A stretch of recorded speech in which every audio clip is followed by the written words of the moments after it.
Okay, so the weather's pretty bad at the airfield today, but there's always good in every situation, so it's up to us as aviators to find the good and turn this disadvantage into an advantage.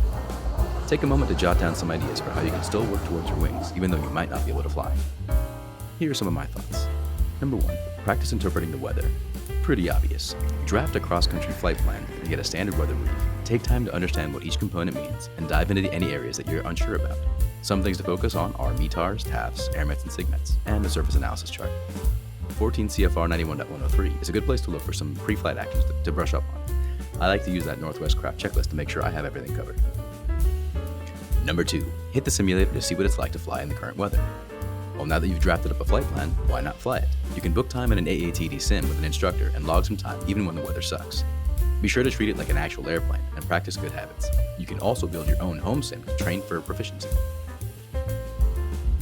Number 3, practice exams. Complete practice quizzes to identify your weak areas, and then hit the books to turn your weaknesses into your strengths. Remember that you can get free aviation textbooks at the links below.